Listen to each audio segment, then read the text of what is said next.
करेंगे बड़ी खबर के साथ। और बड़ी खबर जो है, स्पेस में इतिहास रचेगा भारत। आज पहले प्राइवेट रॉकेट की होगी लॉन्चिंग। ये बड़ी जानकारी आप तक पहुंचा रहे हैं। जहां स्पेस में इतिहास रचेगा भारत, आज पहले प्राइवेट रॉकेट की लॉन्चिंग होगी। श्रीहरिकोटा से लॉन्च होगा विक्रम-1। ये बड़ी जानकारी आप तक साझा कर रहे हैं। जो आपको बता दें कि भारत के अंतरिक्ष इतिहास में आज एक नया इतिहास रचने जा रहा है। हैदराबाद की निजी कंपनी स्काईरूट एरोस्पेस द्वारा विकसित भारत का पहला पूरी तरह से स्वदेशी private orbital rocket विक्रम-1 Andhra Pradesh के श्रीहरिकोटा स्थित सतीश धवन अंतरिक्ष केंद्र के पहले लॉन्च से पैड से उड़ान भरने के लिए पूरी तरह से तैयार है। भव्य तस्वीर आपके टीवी स्क्रीन पर, जहां भारत आज एक इतिहास रचने वाला है। और ये प्रक्षेपण सुबह 11:30 बजे निर्धारित किया गया है। ये विक्रम-1 की पहली टेस्ट फ्लाइट है। इसके साथ अंतरिक्ष में भारत के महान वैज्ञानिक doctor Vikram Sarabhai, doctor APJ Abdul Kalam और सीवी रमन की 18 रैकेट सोने की बनी छोटी मूर्तियां भी भेजी जा रही हैं। ये बहुत बड़ी जानकारी आप तक साझा कर रहे हैं। ये भारत का पहला पूरी तरह से कार्बन कंपोजिट ढांचे से बना निजी ऑर्बिटल क्लास रॉकेट है और इसकी कई अलग अलग पहचान है। और देखिए ये बेहद भव्य तस्वीर, जो आप भारत के अंतरिक्ष इतिहास में अब एक नया अध्याय जोड़ने जा रहा है। इसके तहत हैदराबाद की private space startup company Skyroot aerospace के द्वारा डिजाइन और विकसित किया गया ऑर्बिटल क्लास रॉकेट लॉन्च के लिए पूरी तरह तैयार है। इसका नाम मिशन आगमन रखा गया है।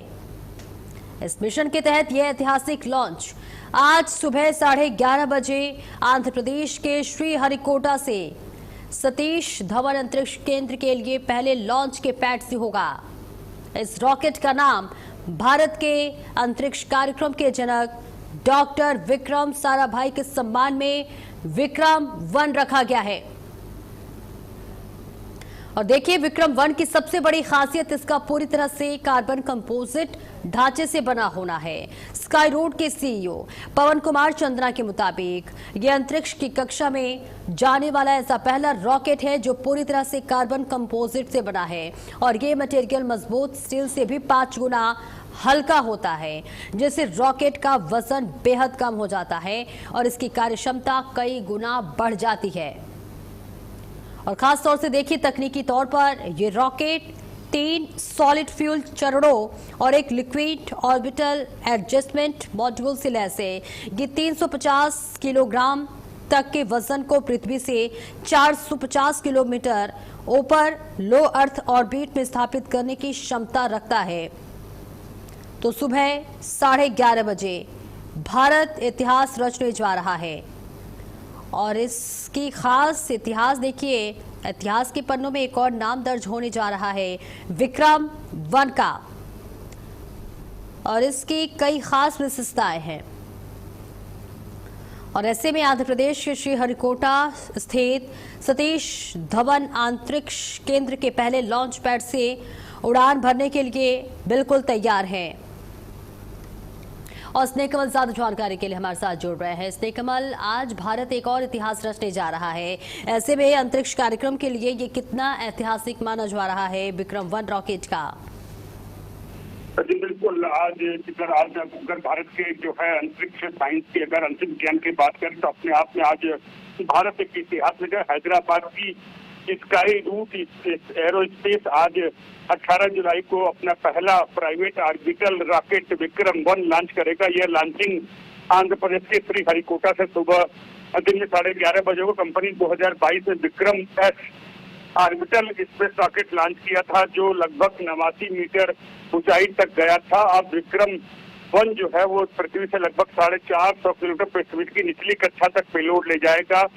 इस लॉन्चिंग कार्यक्रम को मिशन आगमन नाम दिया गया है। इसके तहत विक्रम-1 जो रॉकेट है अपनी टेक्नोलॉजी के साथ साथ स्पेस कला से जुड़े हुए जो पेलोड्स हैं उसे लेकर जाएगा, जिसमें ग्रह स्पेस टेक्नोलॉजी का payload, Cosmoserve space payload, E cube space research से जुड़ा पेलोड, खुद स्काई रूट एरोस्पेस का अपना इन हाउस स्कोप पेलोड, और इसके अलावा अन्य अगर चीजों की महत्वपूर्ण चीजों की बात करें तो जो कॉस्मॉस डायमंड कलाकृति है वो क्लासिक ब्लूम जिसको कहा गया है, वो खास तरह का माइक्रो आर्ट पीस भी इस रॉकेट जाएगा।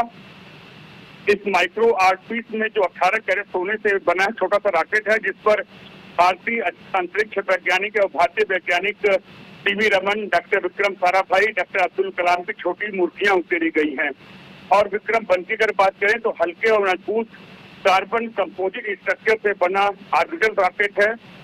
कार्बन फाइबर स्टील की तुलना में 5 गुना हल्का होता है और बहुत मजबूत होता है। इस रॉकेट का वजन काफी कम हो गया है, जिससे इसकी ईंधन की दक्षता क्षमता होती है वो बढ़ जाती है। रॉकेट को ऊर्जा देने के लिए इसमें जो है 3 सॉलिड स्टेज फ्यूल और 1 लिक्विड स्टेज एडजस्टमेंट फ्यूल दिया गया है।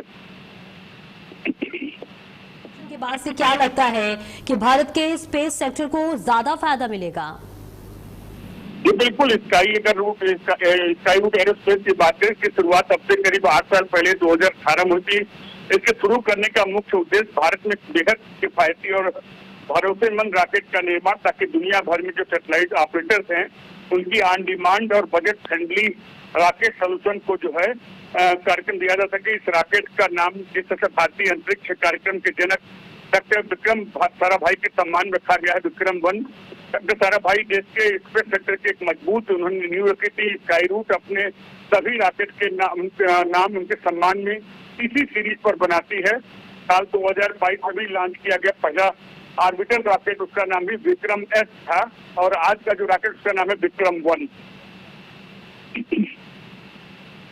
हमारे दर्शकों को फिर से बता दीजिए स्नेह कमल कि विक्रम वन की सबसे बड़ी तकनीकी खासियत क्या है? ये विक्रम वन की जिस तरह से मैंने खासियत बताई कि ये जो है कार्बन से बना है, जो जिस तरह से जिस कार्बन की मैंने बात की कि कार्बन कंपोजिट से बना ये पूरा रॉकेट, और कार्बन कंपोजिट जो होता है एक मजबूत स्ट्रक्चर से बनता है और कार्बन फाइबर स्टील की तुलना में 5 गुना हल्का होता है, जिससे रॉकेट का वजन बेहद हल्का होता है और उसकी दक्षता जो है या दूर तक जाने की क्षमता जो बढ़ जाती है। और जिस तरह से मैंने बताया कि इस रॉकेट में ऊर्जा देने के लिए 3 सॉलिड स्टेट फ्यूल और 1 liquid orbital adjustment fuel model दिया गया है। तो कुल मिलाकर इस रॉकेट की अगर बात करें, यह भारत का पहला प्राइवेट ऑर्बिटल रॉकेट है जिसका व्यास 1.7 मीटर है। बॉडी कार्बन कंपोजिट मटेरियल से बनी है। ऊंचाई इसकी 23 मीटर, लगभग 7 मंजिला इमारत के बराबर है। पेलोड की अगर बात करें कि 350 किलो तक पेलोड ले जा सकता है, और इसमें जो इंजन है इसका जो है 3D प्रिंटेड डिजाइन है, और तीनों शुरुआती चरण में ठोस ईंधन होगा और चौथे चरण में लिक्विड ईंधन होगा।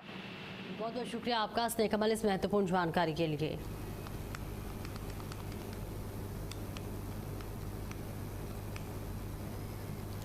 और एक और बड़ी खबर जो है राम मंदिर चढ़ावा चोरी मामले से जुड़ी ये बड़ी जानकारी। टिन्नू यादव, मनीष यादव की रिमांड मंजूर। दोनों आरोपियों को 39 घंटे की रिमांड मंजूर किया गया है। ये बड़ी और अहम जानकारी आप तक साझा कर रहे हैं, जहां टिन्नू यादव, मनीष यादव की रिमांड को मंजूर कर लिया गया है। दोनों आरोपियों के 39 घंटे की रिमांड को मंजूर कर लिया गया है। 39 घंटे की पुलिस कस्टडी रिमांड पर टिन्नू और मनीष, जहां पर बताया जा रहा है कि राम मंदिर चढ़ावा चोरी के मामले में आरोपी टिन्नू यादव और मनीष यादव की 39 घंटे की रिमांड मंजूर कर ली गई है, और इस दौरान आरोपियों से गहन पूछताछ की जाएगी। कई बड़े खुलासे होने के भी अंदेशा जताया जा रही है। बड़ी जानकारी आप तक साझा कर रहे हैं। राम जन्मभूमि मंदिर में चढ़ावा धनराशि चोरी और गबन का मामला सामने आया है, और इस मामले में जेल में बंद राम शंकर उर्फ टोनी यादव का टिन्नू यादव और मनीष यादव जो आरोपी हैं, पुलिस ने इनकी 7 दिन की कस्टडी रिमांड मांगी थी। अदालत ने पुलिस के इस मांग पर 39 घंटे की रिमांड मंजूर की है, और इन 39 घंटों में कई बड़े खुलासे हो सकते हैं, उनसे पूछताछ की जाएगी और हर एंगल से पुलिस जांच पड़ताल करते हुए नजर आ रही है। ये बड़ी और अहम जानकारी आप तक साझा कर रहे हैं, जहां ये आदेश विशेष न्यायाधीश एंटी करप्शन कोर्ट रजत वर्मा ने पारित की है। है। उन्होंने विशेष अभियान अभियोजन अधिकारी और बचाव पक्ष के लीगल एंड डिफेंस काउंसलिंग उप मुख्य कुलशेखर सिंह के तर्कों को सुना। न्यायाधीश रजत वर्मा ने ये महत्वपूर्ण निर्णय सुनाया है। जेल में बंद आरोपी टिन्नू और मनीष यादव को पुलिस कस्टडी रिमांड पर भेज दिया गया है और ये रिमांड 18 जुलाई की सुबह 8 बजे से प्रभावी होगा। यानी कि आपको बताते चले कि अगले दिन 19 जुलाई को रात 11 बजे तक जारी रहेगा। तो आपको बता दें कि आज सुबह से 8 बजे से पूछताछ शुरू हो चुकी होगी और इसके साथ ही 19 जुलाई यानी कि कल रात 11 बजे तक ये पूछताछ जारी होगी, जिसके बाद ये कहा जा रहा है कि कई बड़े खुलासे निकलकर सामने आ सकते हैं, कई चीजों पर से पर्दा उठ सकता है। और इस अवधि में पुलिस आरोपियों से राम जन्मभूमि मंदिर के चढ़ावा चोरी और गबन के संबंध में पूछताछ करेगी। जेल से पुलिस कस्टडी में लेने के तुरंत बाद आरोपियों की चिकित्सा जांच कराई जाएगी। रिमांड अवधि पूरी होने के बाद न्यायिक अभिरक्षा में भेजने का भी पहले जांच होगी और पुलिस कस्टडी रिमांड के दौरान मानवाधिकारों का पालन करने का दिशा दिया गया है। तो मामले की विवेचना क्षेत्राधिकारी आशुतोष तिवारी कर रहे हैं। उन्होंने अदालत में आरोपियों के रिमांड के लिए प्रार्थना पत्र प्रस्तुत किया था। इस प्रार्थना पत्र सुनवाई से पहले न्यायाधीश रजत वर्मा ने प्रक्रिया पूरी कर उन्होंने जेल में बंद आरोपी रामशंकर उर्फ टिन्नू और मनीष यादव की सुनवाई की है।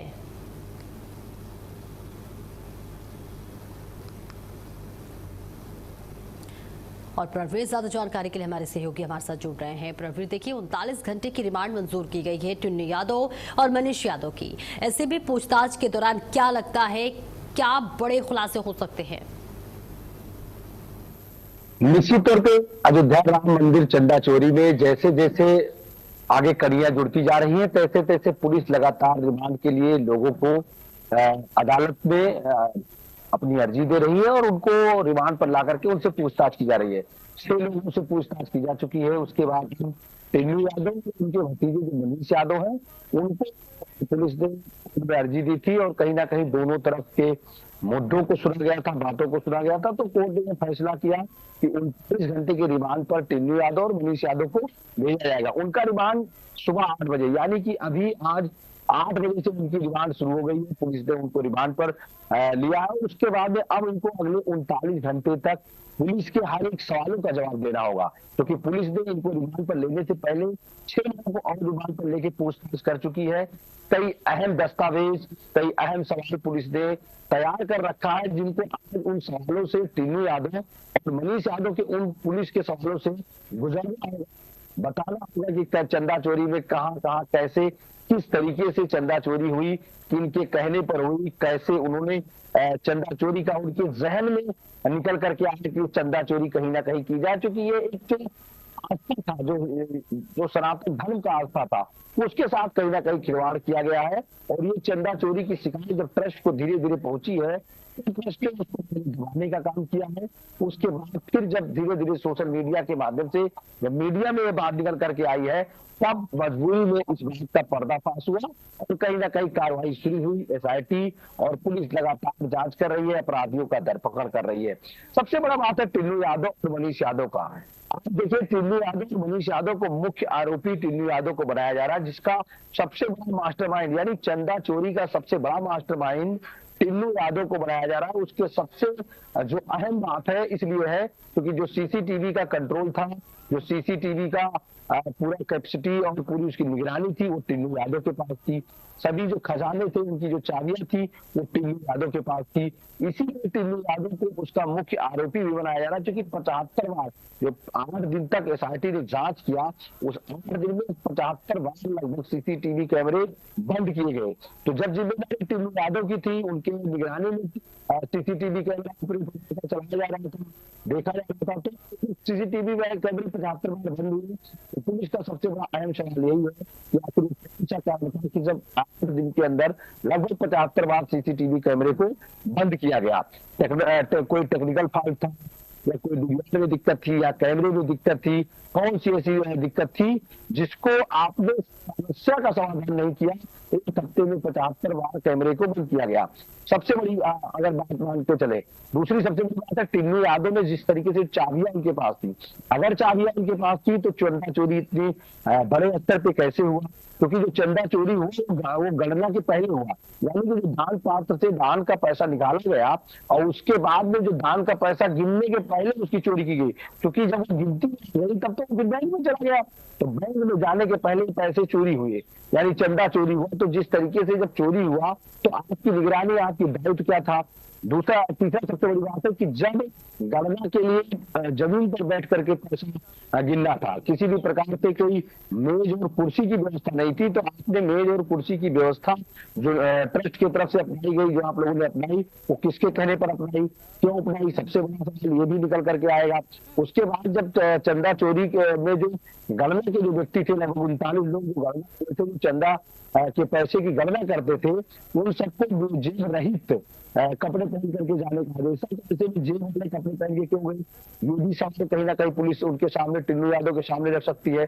तीसरी सबसे बड़ी बात है, जो स्कैनिंग मशीन थी, डिवाइस थी, जो आदमी को चेक करेंगी, सुरक्षा व्यवस्था चेक करेंगी, गाड़ियों को चेक करेंगी, क्योंकि इतनी बड़ी रकम बिना गाड़ी के सहयोग के, क्योंकि अगर आप 500 की भी गड्डी अगर आप अपने जेब में रख लेंगे तो कहीं ना कहीं वो जेब डिस्प्ले करेगा, देखने में सुरक्षा कर्मियों को लग जाएगी कि कहीं ना कहीं उनके जेब में पैसे हैं। तो इन पैसों को किस माध्यम से, किस तरीके से टिन्नू यादव ने मंदिर के बाहर भेजा, कहां पर उसको लगाया, क्योंकि टिन्नू घंटे का बहुत होता है और 39 घंटे में लगता है कई बड़े राज खुल सकते हैं और बड़े खुलासे हो सकते हैं। बहुत बहुत शुक्रिया आपका प्रवीण इस महत्वपूर्ण जानकारी के लिए। और चलिए आगे बढ़ते हैं। यूपी के फतेहपुर में अमृत भारत स्टेशन योजना के तहत पुनर्विकसित फतेहपुर रेलवे स्टेशन पर प्रधानमंत्री नरेंद्र मोदी ने वीडियो कॉन्फ्रेंसिंग के जरिए उद्घाटन किया। आपको बता दें कि इस स्टेशन का करीब 33.10 करोड़ रुपए की लागत से कायाकल्प किया गया है, जिससे यात्रियों को आधुनिक सुविधाओं और बेहतर लाभ अनुभव मिलेगा, यानी बेहतर यात्रा मिलेगी और उसका अनुभव का लाभ मिलेगा। फतेहपुर रेलवे स्टेशन की यह तस्वीर अब बदलती हुई नजर आ रही है, जहां पुनर्विकसित फतेहपुर रेलवे स्टेशन का उद्घाटन किया गया है। वीडियो कॉन्फ्रेंसिंग के जरिए प्रधानमंत्री नरेंद्र मोदी ने स्टेशन का उद्घाटन किया। ट्रेन को हरी झंडी दिखाई गई, जिसके बाद अब ट्रेन आगे बढ़ी और लोगों ने खास इस अंदाज से अनुभव किया। इसके साथ ही पुनर्विकसित फतेहपुर रेलवे स्टेशन का यहां पर उद्घाटन कर दिया गया है। वीडियो कॉन्फ्रेंसिंग के जरिए प्रधानमंत्री नरेंद्र मोदी ने उद्घाटन किया। 33 करोड़ 10 लाख रुपए की लागत से इस स्टेशन का कायाकल्प किया गया है। और देखिए कितनी भव्य तस्वीर आपके टीवी स्क्रीन पर, जहां पुनर्विकसित फतेहपुर रेलवे स्टेशन का उद्घाटन किया गया है।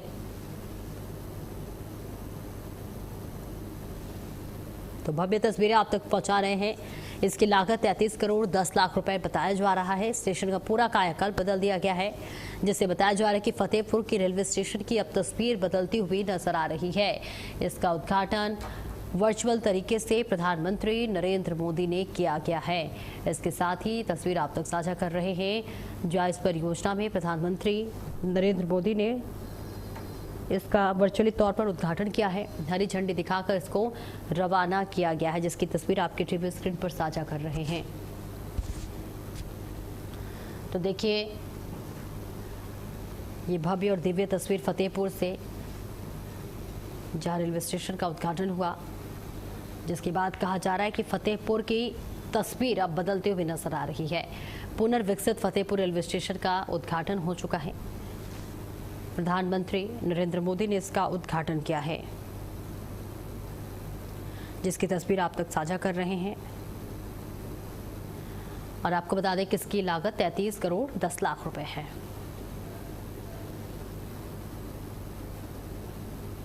माननीय प्रधानमंत्री जी ने देश की सबसे पहली ट्रेन जो प्रदूषण मुक्त और भारत में निर्मित एक विकसित भारत की पहचान, जिसको माननीय प्रधानमंत्री जी ने हाइड्रोजन ट्रेन का उद्घाटन किया है। और मैं फतेहपुर वासियों की तरफ से देश के यशस्वी प्रधानमंत्री जी का, रेल मंत्री जी का आभार व्यक्त करती हूँ, जिनके कारण आज द्वाबा की ये सरजमी, द्वाबा की धरती का ये फतेहपुर ऐतिहासिक रेलवे स्टेशन का कायाकल्प हुआ है।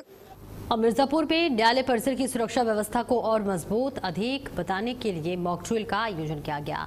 इस दौरान पुलिस और बम निरोधक दस्ता, डॉग स्क्वाड और अग्निशमन विभागों ने संयुक्त रूप से सुरक्षा तैयारियों का पुनरीक्षण किया। मॉक ड्रिल के दौरान बम निरोधक दस्ता और डॉग स्क्वाड ने न्यायालय परिसर की वीआईपी कक्ष, कोर्ट रूम और संवेदनशील स्थानों की सघन जाँच की और संदिग्ध वस्तु मिलने की स्थिति में उसे सुरक्षित तरीके से निष्क्रिय करने का भी प्रदर्शन किया।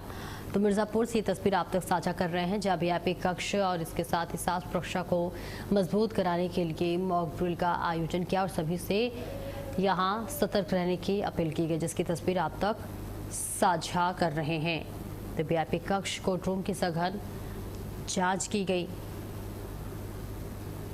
और इसके साथ ही मॉक ड्रिल का आयोजन किया गया। लोगों से भी अपील की गई कि आप सतर्क रहें। सतर्क रहना बहुत ज़रूरी है सुरक्षा के लिहाज से। और ऐसे में ये तस्वीर आपकी टीवी स्क्रीन पर साझा कर रहे हैं। डॉग स्क्वाड की टीम ने भी इस पूरे अभियान में शामिल हुए। बताया जा रहा है कोर्ट रूम की सघन जांच की गई है।